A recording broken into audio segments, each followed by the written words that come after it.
నిన్నటి రోజు ఉపన్యాసం పూర్తి చేసే సమయానికి రామలక్ష్మణ భరత శత్రుఘ్నులు ఆవిర్భవించినటువంటి సందర్భం గురించి నేను మీకు వివరణ చేసి ఉన్నాను. జాతాశౌచము పూర్తయిన పిదప వశిష్ఠ మహర్షి వాళ్ళకి నామకరణం చేశారు.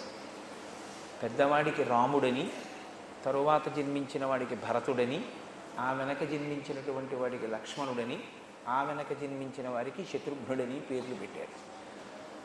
ఒక పేరు పెట్టడం అనేటటువంటిది సాధారణంగా లోకంలో జరిగేటటువంటి విశేషమే. ఎందుకంటే లౌకికంగా ఒక పేరు ఉండాలి కాబట్టి పిలవడానికి ఒక పేరు ఉంచుతారు. కానీ ఆ పేరు కొన్ని గుణములను కలిగి ఉంటుంది. ఈ పేరు అంటే ఇలా ఉంటారు అని మనం ఊహ చేస్తాం. కానీ పెద్దలు ఊహించి పెట్టినటువంటి పేరుకి ఆ వ్యక్తి జీవితానికి సమన్వయం ఉండాలని, కానీ పెద్దలు ఎలా ఊహ చేశారో అలా అతను ప్రకాశిస్తాడని కానీ మనం నమ్మడానికి అవకాశం ఏమి ఉండదు. ఎందుకంటే దేవీ భాగవతంలో వ్యాస భగవానుడు ఒక మాట అంటాడు, విద్యాధరో యథామూర్ఖో జన్మాంధస్తు దివాకర లక్ష్మీధరో దరిద్రశ్చ నామతేషాం నిరర్థకం. ఒక పిల్లవాడు పుట్టినప్పుడు ఆయనకి పెద్దలు ఓ పేరు పెట్టారు, దివాకరుడు అని పేరు పెట్టారు. దివాకరుడు అంటే సూర్య భగవానుడు, స్వయంగా ప్రభని విరజిమ్మగలిగినటువంటి వాడు. దివాకరుడు అని పేరు పెడితే ఆయన పుడుతూనే అంధుడై పుట్టాడు. అంధుడై పుట్టిన వాడికి దివాకరుడు అని పేరు పెడితే ఏమైనా సరిపోతుందా?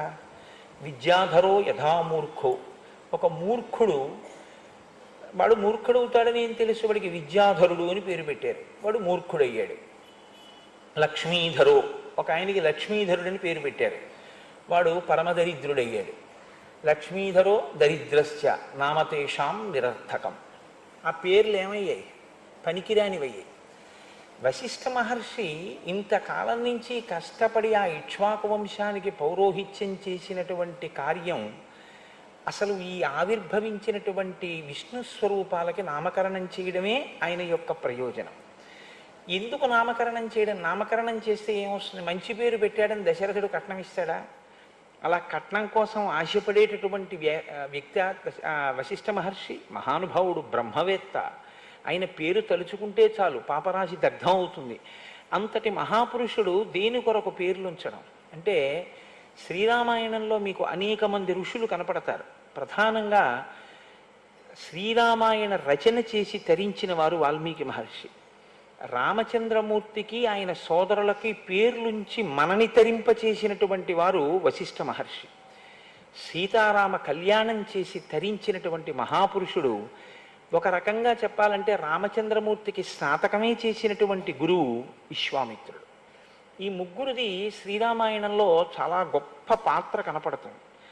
తరువాతి కాలంలో అగస్త్య మహర్షి మొదలైనటువంటి వారి ప్రభావం కూడా చాలా మిక్కుటంగా ఉంటుంది. కానీ ప్రధానంగా రాముడు బాలుడిగా ఉన్నప్పుడు లేదా రామాయణ రచనా కాలమునందు ఈ ముగ్గురి యొక్క ప్రభావం చాలా అధికంగా మనకి కనపడుతుంది. రామ అని పేరు పెట్టారు అంటే అదంత తేలికగా పెట్టినటువంటి పేరు కాదు. రమయతీతి రామ, అందరినీ సంతోషింపచేసేటటువంటి వాడెవరో ఆయనకి రాముడిని పేరు. అందుకే రామచంద్రమూర్తి పేరు తలుచుకున్నా, రామచంద్రమూర్తి యొక్క కథ చెప్పుకున్నా, రామనామం చెప్పుకున్నా, రామనామం వ్రాసిన అంత శక్తివంతం. అది సుఖ సంతోషములకు హేతువై ఉంటుంది, ఆనందమును ఆవిర్భవింపచేస్తుంది. సహజంగా రామకథకి ఒక లక్షణం ఉంది లోకంలో. రామకథ తెలియనటువంటి వాళ్ళు ఎవరు ఉండరు. ఎందుకంటే ఇప్పుడు మీ అందరూ ఈ సభకి వచ్చి ఇలా కూర్చున్నారు. మీ అందరికీ తెలుసు ఒక విషయం, శ్రీరామాయణంలో వశిష్ఠ మహర్షి పేర్లు ఏమని పెడతారో మీకు తెలియదా? లేకపోతే శ్రీరామాయణంలో కథ ఎలా నడుస్తుందో మీకు తెలియదా? మీకందరికీ తెలుసు. తెలిసి మీ అందరు ఎందుకు వచ్చి కూర్చున్నారు అంటే, దీని వెనక మన సంస్కృతిలో ఒక అంతర్లీనమైన జీవధార ఒకటి ఉంది.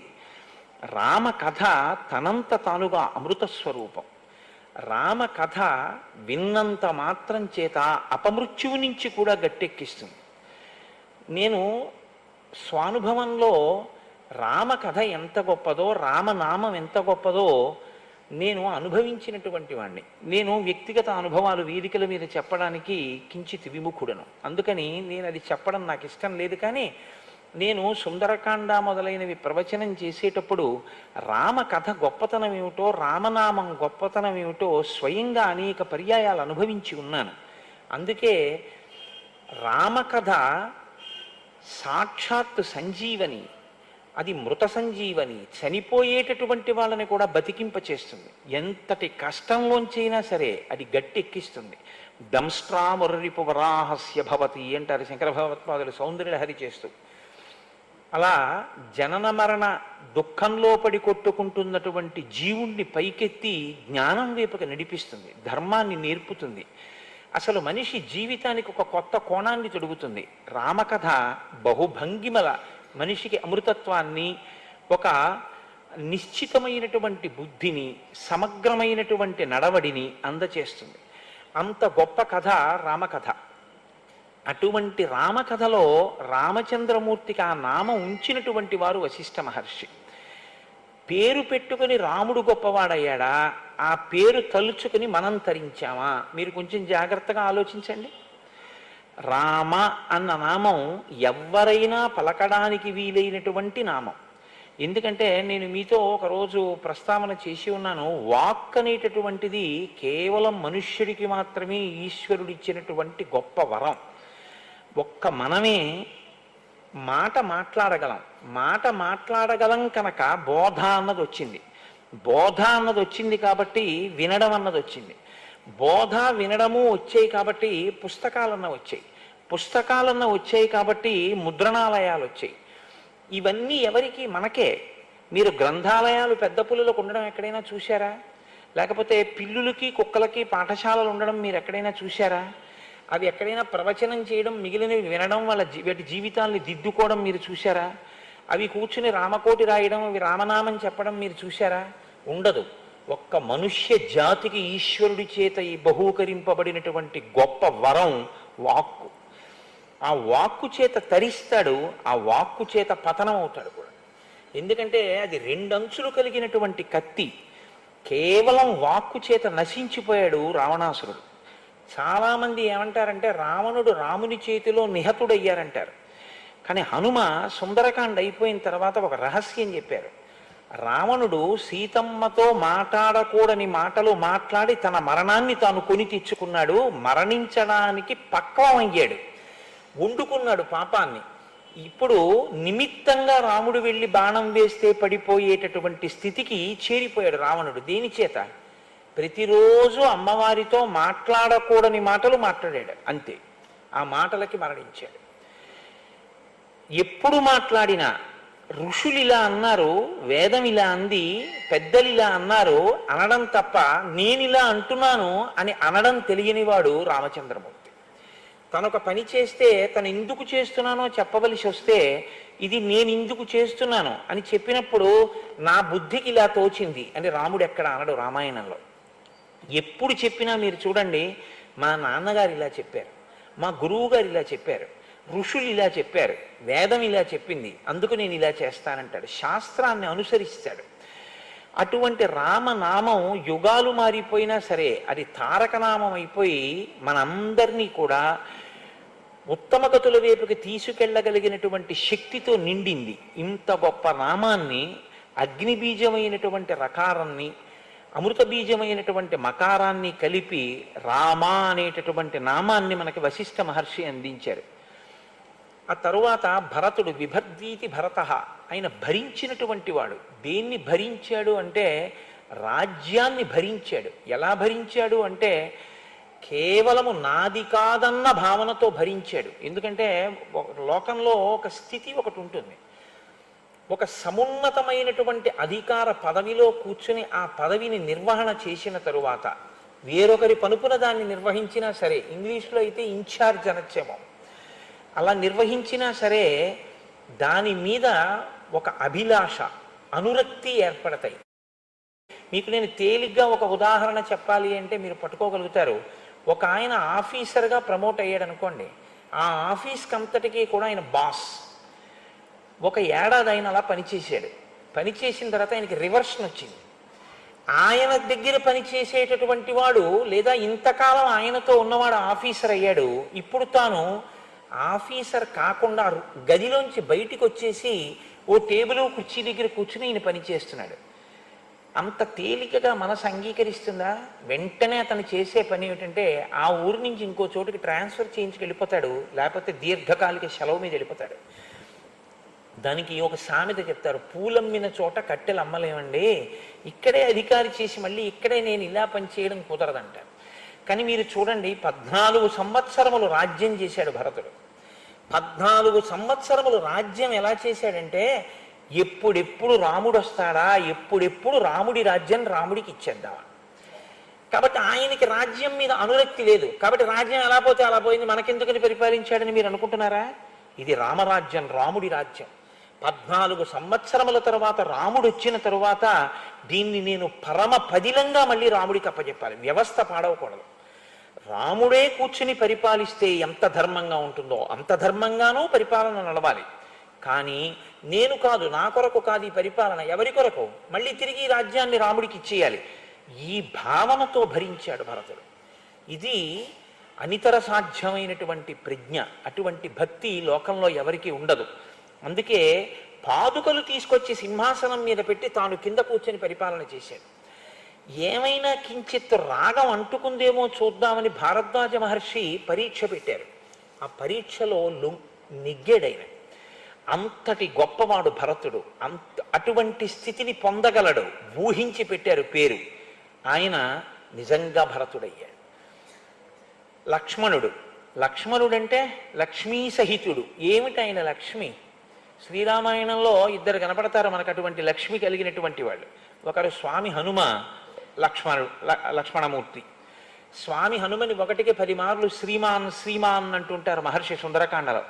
ఏమిటి ఆయన శ్రీమాన్? ఆయన ఏమైనా చెక్ బుక్ పట్టుకెళ్లారా, ట్రావెలర్స్ చెక్స్ పట్టుకెళ్లారా, ఏటీఎం కార్డు పట్టుకెళ్లారా, ఎక్కడైనా కాఫీ తాగారా?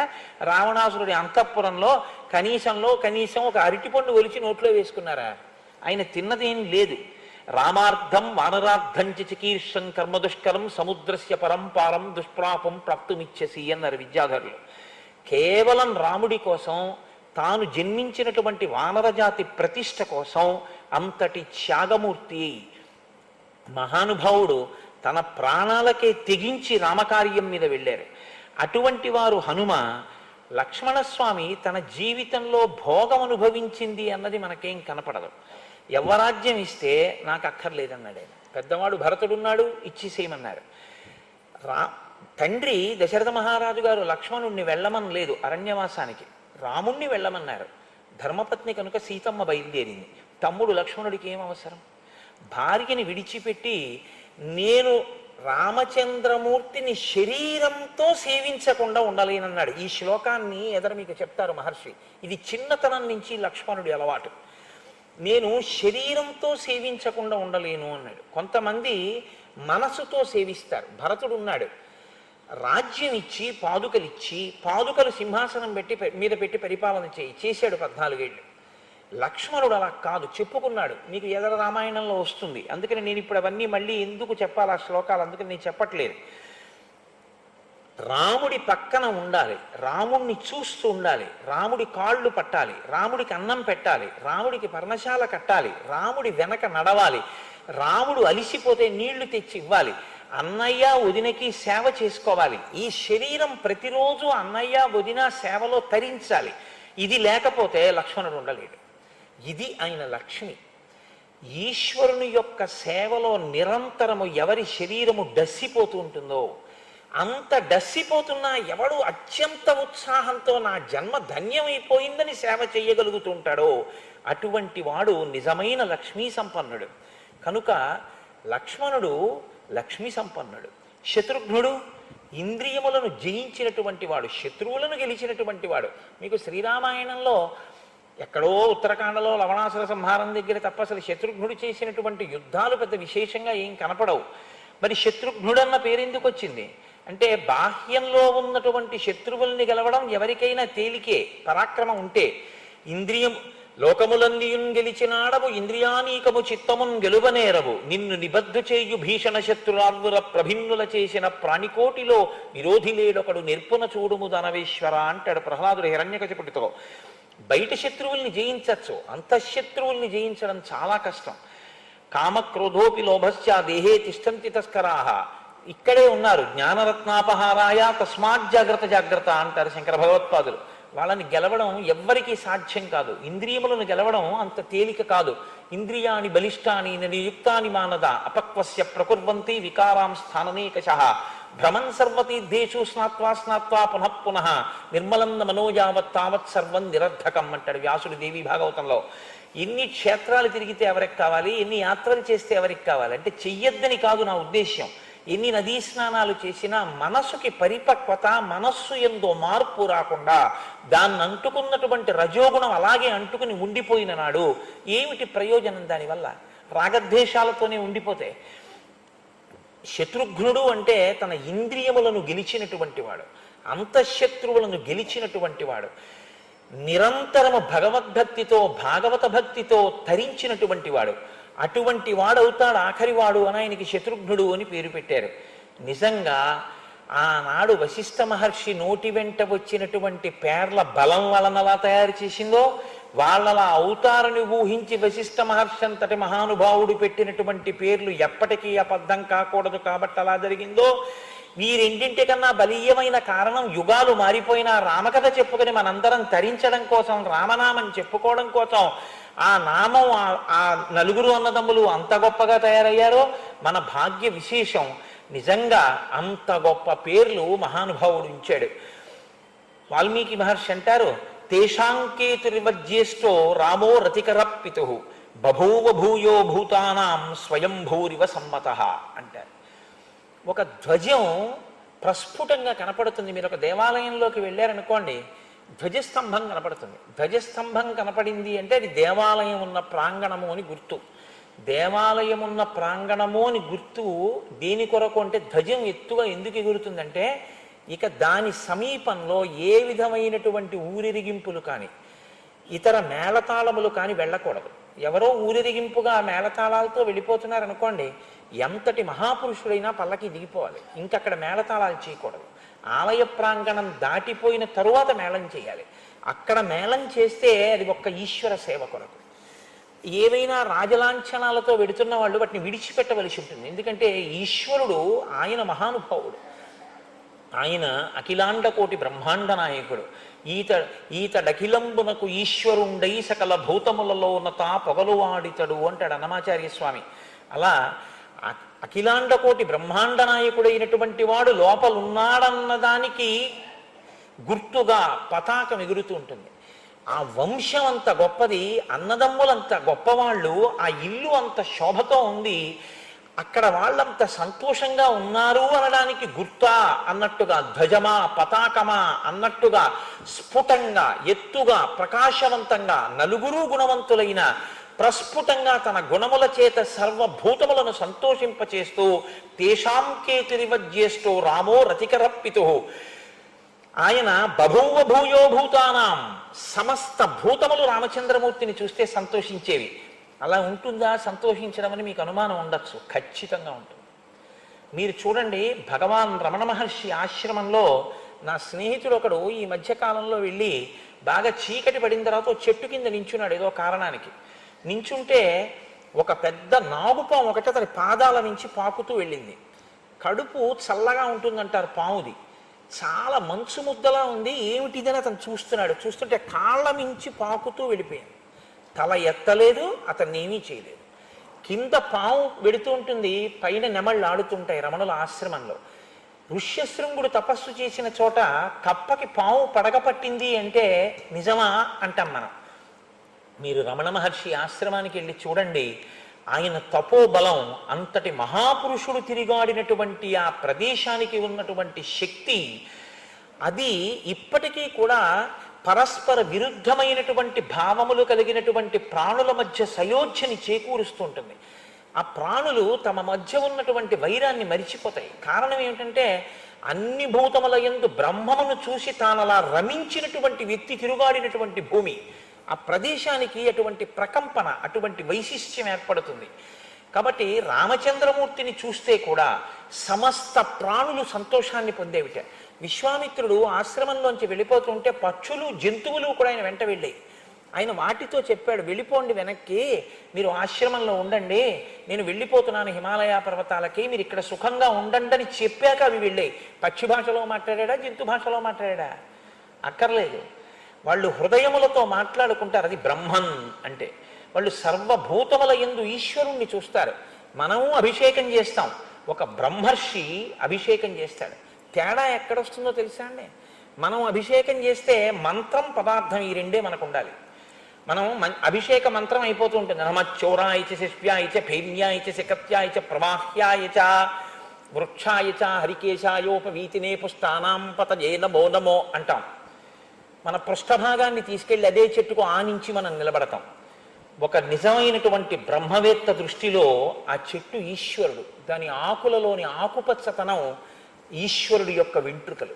కాబట్టి ఆయన చెట్టుకి కాలు తాటించి నిలబడలేడు. ఆయన నిజమైన అభిషేకం చేసినవాడు. కేవలం పదార్థాలు పోసి మంత్రం చెప్పిన వాడిది కాదు అభిషేకం. ఎవరిది అభిషేకం అంటే పైన ఎలా ధారాపాత్రలోంచి పడుతోందో అలా బ్రహ్మభావన నిరంతరము ఇక్కడ పడుతున్నటువంటి వాడు ఎవడున్నాడో వాడు బ్రహ్మముతో సమన్వయం అవుతుంటాడు. వాడికి ఏం చేస్తున్నా ఈశ్వరుడు కదులుతూ ఉంటాడు. పానీయంబులు త్రాగుచున్ కుడుచుతున్ భాషించుతున్ హాసలీలా నిద్రాదులు చేయుచున్ తిరుగుచున్ లక్షించుతున్ సంతత శ్రీనారాయణ పాద పద్మయుగళీ చింతామృతాస్వాద సంధానుండై మరచంచురారిసుతుడే తద్విశ్వమున్ భువరా అంటారు పోతన గారు ప్రహ్లాదుడి గురించి. ఏది చేస్తున్నా ఈశ్వరుణ్ణి సమన్వయం చేసుకునే శక్తి ఉంటుంది. జపో జల్ప శిల్పం సకలమపి ముద్రా విరచన గతి ప్రాదక్షిణ్యాక్రమణమశనాద్యహుతి విధి ప్రణామ సంవేశ సుఖమఖిలమాత్మార్పణ దృశ అంటారు శంకర భగవత్పాదులు సౌందర్యలహరి చేస్తూ. ఆయన మాట మాట్లాడితే మంత్రం, ఆయన నడిస్తే ప్రదక్షిణం, ఆయన చెయ్యి కదిపితే అది ముద్ర. ఎందుకవుతోందంటే లోపల ఆయనకున్నటువంటి బ్రాహ్మీ స్థితి, బ్రాహ్మీమయమూర్తులు అంటారు విశ్వనాథ సత్యనారాయణ గారు. అటువంటి స్థితిని పొందినటువంటి మహాపురుషులు ఎవరున్నారో అటువంటి వారి యొక్క భావమును భూతములు కూడా అర్థం చేసుకుంటాయి. భూతములు అంటే నా ఉద్దేశం ప్రాణులు. అవి కూడా వారి పట్ల అటువంటి ప్రేమ పెంచుకుంటాయి. భగవాన్ రమణులు ఆశ్రమంలో ఉంటే ఒక కోతి చిన్న చిన్న పిల్లలతో వచ్చి చెట్టు మీద కూర్చుని కిచకిచలాడుతూ ఏడుస్తోంది. దాన్ని కొట్టబోయారు. ఈయన వెళ్ళి ఆ కోతి కిచకిచకిచకిచమంటూ చెట్టు కొమ్మ మించి ఆయన వంక చూసి కిచకిచలాడుతోంది. ఆహా ఆహా అంటూ ఆయన ఏడుస్తున్నారు. అంతా అయిపోయింది, ఆ కోతి వెళ్ళిపోయింది పిల్లల్ని పట్టుకుని. అడిగారు ఆశ్రమంలో ఉన్న వాళ్ళు, కోతి ఏం కిచకిచలాడింది, మీరెందుకు ఏడ్చారని. దానికి ఒక కూతురుట. ఈ మధ్యనే అల్లుడు కూతురు కలిసి సంతోషంగా ఉంటే పిల్లలు పుట్టేయట. అనుకోకుండా హఠాత్తుగా ప్రమాదం జరిగి కూతురు అల్లుడు కూడా మరణించారట. ఈ చంటి పిల్లల్ని నేను పోషించవలసి వచ్చింది వృద్ధాప్యంలో. భగవన్ నాకు ఎంత కష్టం వచ్చిందో చూడండి అనేది నాకు చెప్పుకోవడానికి వచ్చింది. దాని కష్టం విని నేను విచలితుడనయ్యాను అన్నారు. వారు బ్రాహ్మీమయమూర్తులంటే వారిని చూసి భూతములు సంతోషిస్తాయని అంటే కావ్యం మీరు ఆశ్చర్యపడవలసిన అవసరమే ఉండదు. అది చేరవలసిన స్థితి. మనుష్యుడుగా పుట్టినటువంటి వాడు చేరవలసిన స్థితి.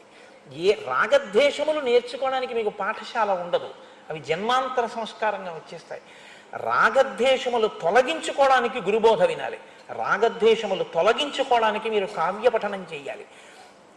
రామాయణం ఎందుకు చదవాలి అంటే రాముడు ఎలా ప్రవర్తించగలిగాడో అలా నేనేమైనా కొంతవరకు ప్రయత్నించగలనా, నేను ప్రవర్తించగలనా, నేను అలా కొంతలో కొంతైనా ఈశ్వర దర్శనం చేయడం అలవాటు చేసుకోగలనా, దాని కొరకు తేషాంకేతురివజ్యేష్టో రామో రతికరప్పితు.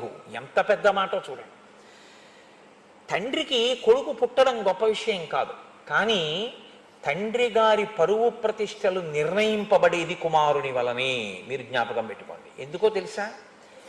తండ్రి శ్రీరామనవమి ఉత్సవాలు అవుతున్నాయంటే ఓ పందిట్లోకి వెళ్ళాడు. అయ్యా మీరు వచ్చారు, ఏమైనా విరాళం ఇవ్వండి, అన్నదానం చేస్తాం నవరాత్రులు అయిపోయాకన్నారు. ఒక 100 రూపాయలు రాసి మా అబ్బాయి దగ్గర అడిగి పుచ్చుకోండి రేపు అన్నాడు. ఆ మరునాడు ఆయన సంధ్యావందనం చేసుకుంటున్నాడు. వీళ్ళ రసీదు పట్టుకెళ్ళి వాళ్ళ అబ్బాయికి ఇచ్చి, నాన్నగారు 100 రూపాయలు రాశారండి ఇస్తారా అన్నారు. ఆయనకేం పని పాడా, రిటైర్ అయ్యి 10 ఏళ్ళు అయింది. కనపడ్డ చోటల్లా రాస్తాడు. రాస్తే మీరు రసీదు ఇచ్చేయడమేనా? ఇచ్చేవాడిని నేను, నన్ను అడిగి రాయాలా, ఆయన మాట ఇస్తే రాయాలా? ఆయన్ని అడిగి పుచ్చుకోండి ఏమి ఇస్తాడో చూతురు కానీ అన్నాడు అనుకోండి. ఆ తండ్రి గతంలో ఎంత ప్రతిష్ట సంపాదించుకున్నవాడైనా సరే ఆయనంటూ బాధపడి ఆ రోజు మరణించినంత ఖేదం పొందేది ఎప్పుడు అంటే కొడుకు మాటల వల్ల. కొడుకు రతికరప్పితు, తండ్రిని సంతోషింపచేశాడు రాముడు. దేని చేత? ఒక్కటే, రామా ఇలా రా. ఏ నాన్నగారండి ఎందుకు ఇప్పుడు కాదు, పరిగెత్తుకుంటూ వెళ్ళి నిలబడ్డారు. ఇది ఎంత దూరం వెళ్ళిందంటే, రామా నీకు రాజ్యం ఇస్తున్నాను రేపు, ఎందుకు నాన్నగారండి అడగలేదు. రామా నీకు రాజ్యం ఇవ్వట్లేదు, ఎందుకు ఇవ్వరు నాన్నగారండి అడగలేదు. ఇస్తానన్నది నాన్నగారే, ఇవ్వనన్నది నాన్నగారే, నాన్నగారికి ఆ హక్కు ఉంది. ఇది రాముడంటే. ఇది రతికరప్పితు, తండ్రికి సంతోషం. అప్పుడు నాన్న నాన్న అని మీరు బుజ్జగించి కొడుకు ఏదడిగితే అది ఇచ్చినప్పుడల్లా నాన్నగారండి నాన్నగారండి అంటే కొడుకు గొప్పవాడు కాడు. కొడుకు చేద్దామన్న పనిని కారణం చెప్పకుండా తండ్రి పిలిచి నువ్వు అది చెయ్యొద్దు అని చెప్తే, మా నాన్నగారు మహాత్ముడు, పెద్దవాడు, నన్ను కన్నవాడు, నా విద్యాబుద్ధులు నేర్పినవాడు, నా యోగ్యత చూసినవాడు, ఆయన ఎందుకు వద్దన్నారో నేను చేయను. ఏమంటే కనుక్కోండి ఎందుకు వద్దన్నారో, నేను అడగాల? అడగక్కర్లేదు, మా నాన్నగారు